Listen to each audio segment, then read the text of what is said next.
అందరికీ నమస్కారం. వ్యాపారాల్లో పనులు అప్పుడప్పుడు ఎందుకు ఆగిపోతాయో ఎప్పుడైనా ఆలోచించారా? సప్లై చైన్లో దాగి ఉండే కొన్ని అడ్డంకులు మన బిజినెస్ పనితీరును ఎలా దెబ్బతీస్తాయో ఈరోజు మనం చూద్దాం. పైకి కనిపించని ఈ సమస్యల గుట్టువెప్పుదాం రండి. సరే, ఈ ప్రశ్నతోనే మొదలుపెడదాం. ఇది చాలామందికి ఎదురయ్యే సమస్యే, కానీ దీని వెనకున్న కారణం మాత్రం ఏదో పెద్ద మిస్టరీలా అనిపిస్తుంటుంది. కొన్నిసార్లు సప్లై చైన్లో ఒక చిన్న అడ్డంకి కూడా మొత్తం సిస్టమ్నే ఆపేయగలదు. మన ఇన్వెస్టిగేషన్లో మెయిన్ సస్పెక్ట్ ఈతనే, అదే బాటిల్ నెక్.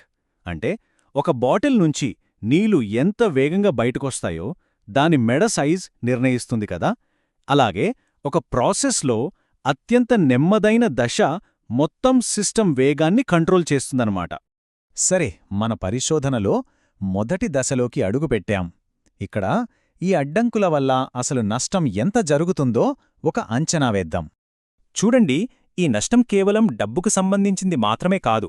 ఈ టేబుల్లో చూస్తే ఈ అడ్డంకులు 4 కీలకమైన ఏరియాలను దెబ్బతీస్తాయి: ఖర్చు, సమయం, నాణ్యత, చివరికి కస్టమర్ సంతృప్తి. ఉదాహరణకు, తయారీలో ఒక చిన్న ఆలస్యం జరిగితే అది కస్టమర్కు చేరే డెలివరీపై ఎంత పెద్ద ప్రభావం చూపిస్తుందో చూడండి. ఇది నేరుగా కస్టమర్ను నిరాశపరుస్తుంది. ఇప్పుడు ఇక్కడొక ముఖ్యమైన విషయం గుర్తుపెట్టుకోవాలి.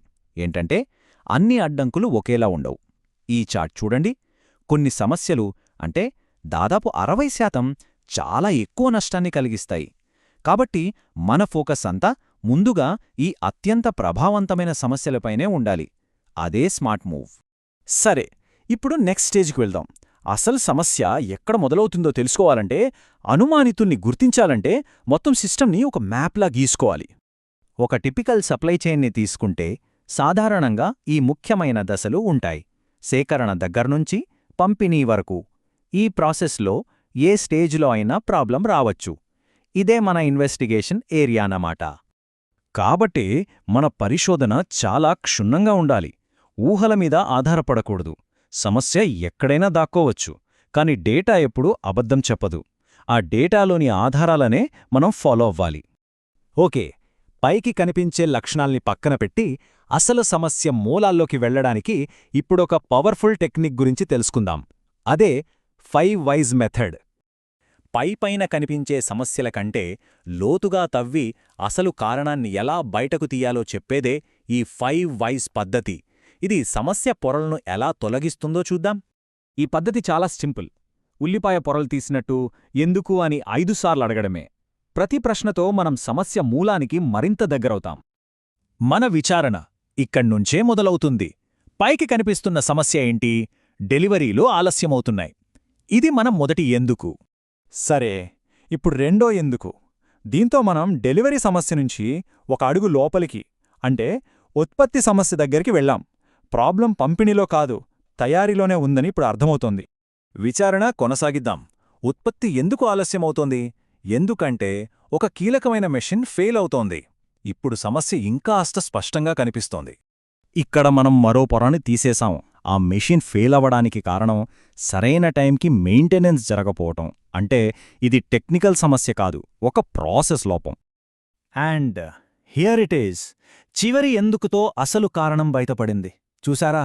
ఇది టెక్నికల్ సమస్య కానీ ప్రాసెస్ లోపం కానీ కాదు. ఇదొక వ్యూహాత్మక, ఆర్థికపరమైన నిర్ణయం. ఇదే మన మూల కారణం. అంటే ఈ సమస్యను పరిష్కరించాలంటే కేవలం ఆపరేషన్స్ టీం ఒక్కటే సరిపోదు. ఫినాన్స్, మేనేజ్మెంట్ కూడా కలిసి పనిచేయాలి. సరే, ఇప్పుడు మనకు సమస్య ఏంటో, దాని మూల కారణమేంటో తెలిసిపోయింది. ఇక పరిష్కారాల గురించి మాట్లాడదాం. ఒక మంచి యాక్షన్ ప్లాన్లో షార్ట్ టర్మ్, లాంగ్ టర్మ్ రెండూ ఉండాలి. పరిష్కారాల్లో 2 రకాలుంటాయి. స్వల్పకాలిక పరిష్కారాలు అంటే గాయానికి బ్యాండేడ్ వేయడం లాంటివి, వెంటనే రిలీఫ్ ఇస్తాయి. కాని దీర్ఘకాలిక వ్యూహాలు అలా కాదు. అవి మొక్కకు వేర్ల నుంచి నీళ్లు పోయడం లాంటివి, సమస్య మళ్ళీ రాకుండా చూసుకుంటాయనమాట. ప్రిడిక్టివ్ అనలిటిక్స్ లాంటి టెక్నాలజీ ఒక పవర్ఫుల్ లాంగ్ టర్మ్ సొల్యూషన్. ఈ చార్ట్ చూడండి. సరైన టెక్నాలజీ వాడటం వల్ల లీడ్ టైం 30% తగ్గింది, ఖర్చులు తగ్గాయి, ఆన్ టైం డెలివరీలు ఏకంగా 20% పెరిగాయి. ఇవి బిజినెస్కి చాలా పెద్ద ప్లస్ పాయింట్స్. ఒక్క సమస్యని సాల్వ్ చేస్తే సరిపోదు. అసలు లక్ష్యమేంటంటే భవిష్యత్తులో కొత్త సమస్యలు రాకుండా ఒక సిస్టమ్ని తయారు చేసుకోవడం. అందుకోసం మనం క్లియర్గా టార్గెట్స్ పెట్టుకోవాలి. ఉదాహరణకు మన ఆన్ టైం డెలివరీ రేట్ 98% ఉండాలి అని ఒక కొలవగలిగే లక్ష్యం పెట్టుకోవడం అన్నమాట. ఇలాంటి ఒక పర్యవేక్షణ డాష్బోర్డ్ మనకు నిరంతరం హెల్ప్ చేస్తుంది. మన పనితీరు ఎలా ఉంది, టార్గెట్కి ఎంత దూరంలో ఉన్నాం, కొత్తగా ఏవైనా సమస్యలు వస్తున్నాయా అని ముందే పసిగట్టొచ్చు. దీనివల్ల మనం ఎప్పుడూ రియాక్టివ్గా కాకుండా ప్రోయాక్టివ్గా ఒక అడుగు ముందే ఉంటాం. సో ఒక ఆరోగ్యకరమైన సిస్టమ్కి ఉండాల్సిన అలవాట్లు ఇవన్నమాట. నిరంతర అభివృద్ధి అనేది వన్ టైం జాబ్ కాదు, అదొక కంటిన్యూయస్ ప్రాసెస్ అని గుర్తుంచుకోవాలి.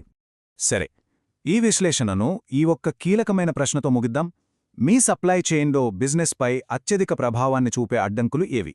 ఈరోజు మనం చర్చించుకున్న పద్ధతులను ఉపయోగించి వాటిని సమర్థవంతంగా ఎలా పరిష్కరించవచ్చో ఆలోచించండి.